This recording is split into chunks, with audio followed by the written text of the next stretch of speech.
Welcome back, blade lovers and Pikal knife aficionados.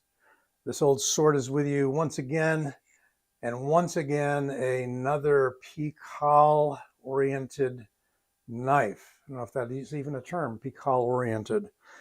Pikal purposed knife, shall we say. This is from MF Bladeworks, and a fellow I got to talk to fairly at length the other day after this was delivered. And that, by the way, this is my purchase, was not given or gifted for review. So my opinion on it is 100% my own. And I spoke with Casey over at MF Bladeworks. Turns out this is a collaboration between Casey and Ryan Atkinson, better known as Fieldworks. That's FLDWRX,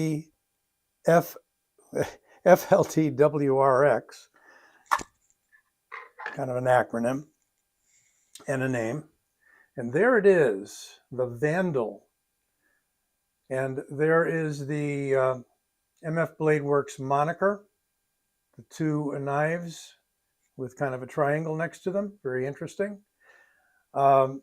Ryan, as you know, is very, very well trained and established and practiced in the use of defensive tactics and protecting particularly people on the road in very famous bands, both as kind of a personal protection as well as crowd control, as well as sussing out bad guys, you name it. And there was a review recently, and I'll make sure the link is up on this review with Bob DeMarco, the Knife Junkie, and Ryan. Very, very interesting review. You learn a lot more about this knife and the philosophy behind it by watching that review. However, Casey over at MF Bladeworks described this knife to me, and I've got a lot of the salient features down in committed to memory. But what I don't, I have on a piece of paper somewhere. So what I'm going to do, rather than, we may measure out a few things that are not in these specs, but I have a photo here, screenshot of the specs on this knife called the Vandal. Interestingly enough, there are some other knives out there called the Vandal. Most recently from Love Them Knives, and a very nice folder button lock that was made for him by We Knives. Okay, so this one is a double edge Pikal. There is a single edge if you don't like the double edge. It is 6.75 inches overall length with a 2.75 inch blade. It is CPM 3V, hardened to 59 to 60 Rockwell. And before you complain, there are reasons for the Rockwell hardness on all knives. They don't all need to be crystal hard, shall we say. So it is has a black nitride finish. It is machined black Norplex SureTouch handle material. Talk about that in a minute. And it uses black Gulso bolts. So those handle slabs are removable. Kydex deep carry sheath with a discrete Concepts carry clip mounted center line. 25-degree edge with a 30-degree reinforcement at the tip. And we discussed that because apparently on the double edge models, and the double edge models only, there was some concern initially with the first run or two. And by the way, the first run or two of these were made by Casey in his shop. He invested in a lot of equipment to start making knives. The demand for these became so much that they had to more or less farm out the production to Dauntless Manufacturing. And Dauntless, as you know, makes some very fine, small CNC machined knives themselves. So this is not hand ground, it's CNC machined. we were talking about the tip, so I'm not sure if you can see it. Let's see if we can get the light right here. There is a little variance there, making the grind near the tip steeper. You can see that right there. It changes and it reinforces what otherwise might be too fine a tip. So as you can see, it does come to a fairly fine tip. We didn't get thicknesses so quickly, and I probably won't put these up on the screen, so just pay close attention, I suppose. Exactly 1/2 inch on the handle, and thickness of the steel 0.12, and if we go to millimeters, that comes out to 3.2 millimeters. So not thin. 3.5 millimeters is pretty good for a knife this size. You get much thicker than that, it becomes a paperweight in your pocket. So what is the Norplex Softouch? Maybe you already know, but I didn't know. It is G10 layered with a soft rubbery composite, alternating layers. So this Softouch has drag on it. It feels rubbery, but it's hard. You can't dig your thumbnail in there. It's resistant and yet grippy. It is a strange material, and it is very costly. It's at least 3 times or more pricey than mere G10. And I may be conservative on that figure. I'm not exactly sure what Casey had mentioned to me on that. It comes through with perfectly ground sharpening bevels. I mean, this thing has bite to it as well as a fine edge and that point. The reason that I got the double edge over the single edge was simply because there is the possibility for using it in outward cuts, even though it is primarily designed for Pikal, which is driving the point in and pulling. You can also see that the way that this point is designed raises it well above the center line, which is what we want for Pikal. One thing that made me jump on this knife right away, oh, that would be uncomfortable, wouldn't it? No, I didn't actually jump on the knife. Was the Bob DeMarco interview with Ryan Atkinson, FieldWorks. And he held the knife up, and instantly I saw when he gripped it in his hand, and he had it in a little different orientation up over his forehead, that when you hold this knife square onto the grip, and that point is directly forward. Many Pikal knives have the point, and I've mentioned this before in these types of videos, is that the point tends to angle down. And Ryan precisely described how when that point angles down too much and you're moving forward with the knife, that you're not presenting the point, you're presenting the side of the point. Therefore, it tends to glance off, particularly of hard areas of the body. It's also grooved, as you can see. I think there are other companies such as Turner CNC that are grooving the handles, or it could be that it is Dauntless themselves. You'll have to go check them out. But those are 3 companies making small, defense-oriented blades. Now, as for the weight, I think we gave you the weight in the description. The weight is, we don't have it, so let's get the weight. Sometimes on these brief descriptions from the manufacturer's page, some stats can be missed. So obviously you're not going to carry this bare, but let's take a look at what it is without the sheath. Roughly 3.6 ounces. And if we put the sheath on, we'll talk about the sheath more in a moment, and it locks in beautifully. It is 4.8 ounces, or really 4.7, 4.9, almost 5 ounces, fair amount under 5 ounces. So the sheath, very similar, and it is a deep carry pocket sheath. It is very similar to, get my other photos up here, this, back to it, where are we?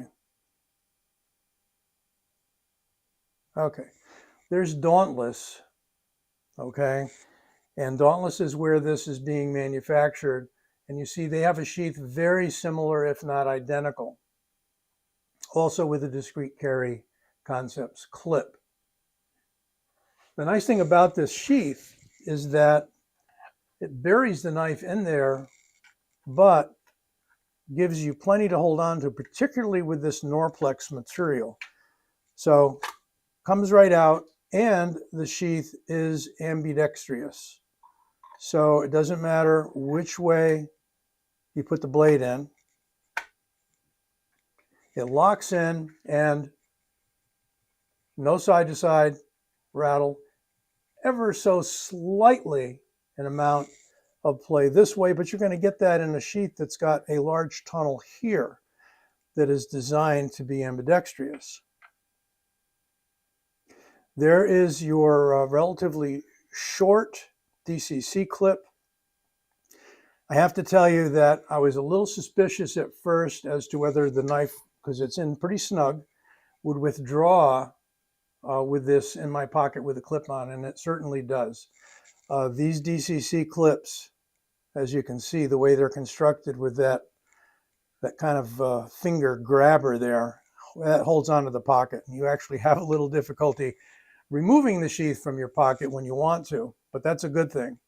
So it goes down into your pocket to about there, so you've got just that portion of the handle protruding out. Very little, and it's almost not possible to tell what it is in your pocket. You could do the same thing and put it inside the welt, and the belt. You might get a welt inside the waistband, is what I'm trying to say.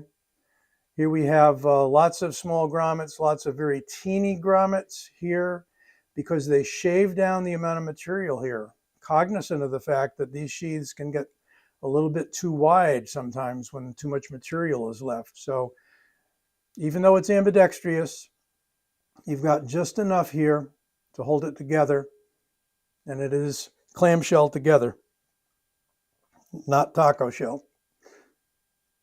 If clamshell is the right way to go, it's constructed. So two separate pieces of Kydex. Center line attached nicely, and there is no contact with any of the hardware inside on the blade. This knife can also be held, and you don't want to put your thumb on top because that's my first reaction. Without the thumb on top, this can be used in this direction. This can be used for you Kali practitioners. I'm stumbling over my words today. What did I have for lunch? Nothing too strong, unfortunately. Coming in this way and pulling, right? So Kali people have their 9 and their 8, right? Which come in on the lateral horizontal angles. So this could easily be used for that. Again, you just have to be aware you can't put your thumb on either of these edges.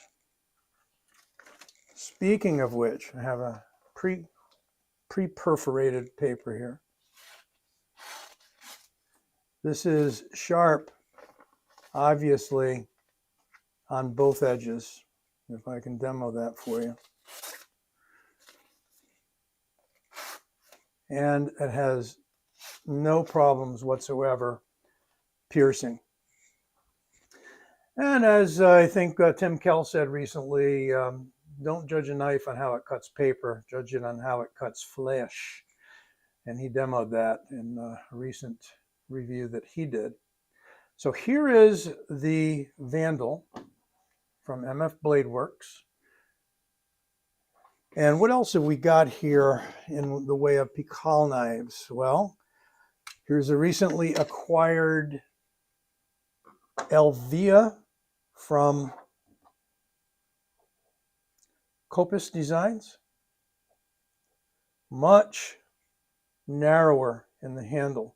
This is about as minimalist, I think, as you want to get. Speaking of that, one thing that Casey mentioned to me is he sort of pushed to have the handle this length, which is a full hand's width length on this Vandal, because I believe there was some effort to make it a bit shorter by Ryan. And Ryan likes to have just the bare amount of handle that he needs so that that knife is small and concealable. Here we have a Dirk Pinkerton custom. This is the ferrule. I've shown this a lot recently. That's a fairly short knife. We'll get them all out here. Here we have a Smilodon from Dirk Pinkerton. Probably the biggest knife on the table. So if we put it next to the Vandal, we can see that we've got about the same handle, maybe a bit more, but the space for your hand, which is in there, similar to that kind of nested spot you see for your hand on the Vandal, but with more of a hook here. I have to say that this is the most secure feeling Pikal knife that I have, as far as being locked in, but without any finger grooves, and can be held this way as well. It's kind of a custom Smilodon with a handle, hybrid handle from one knife attached to the Smilodon blade shape of another design. Finally, just for comparison, not that it's a Pikal knife, but since many of you are familiar with the Street Beat from Spyderco, it's actually about 3/4 of an inch longer overall, with a blade about a 1/2 inch longer. So it's a large knife in terms of what you're getting here with the Vandal. I'll get these out of the way. And I guess maybe one more comparison just so you can get the size of this. Here's the Griptilian. And the advantage over the Griptilian is about almost 2 inches shorter overall. But even with the Griptilian closed, the Griptilian is larger than the handle portion, but certainly shorter than the overall knife, right? The advantage of the fixed blade knife is obvious. You grab it, you pull it out, it's open. You don't need to fold it open. And you always have a very solid blade to handle contact, obviously. A little closer look at the star screws there, Torx. And again, I would try to find this material to put it on another knife. You know, if I was getting a custom done, I would certainly look into this. What is it again? Norplex Softouch. It has that real interesting rubbery, but not rubbery, kind of a drag to it. It feels absolutely great in the hand. These scales are removable, according to Casey. They don't yet have additional scales out that you can purchase, but eventually they will. It is a flexible material.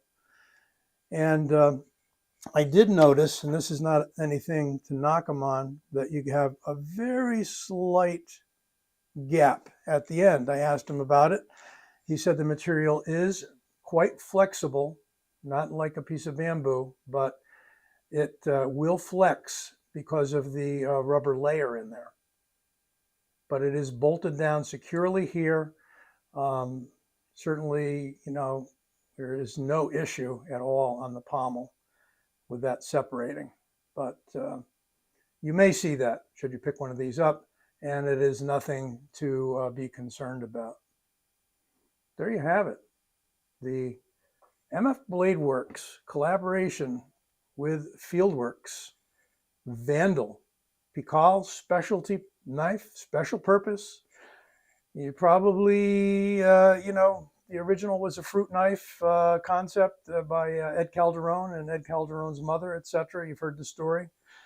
You could probably peel some potatoes with this one. At any rate, go check out the MF Bladeworks site. I'll leave you the link. And don't forget to give this vid a like and subscribe. Thank you.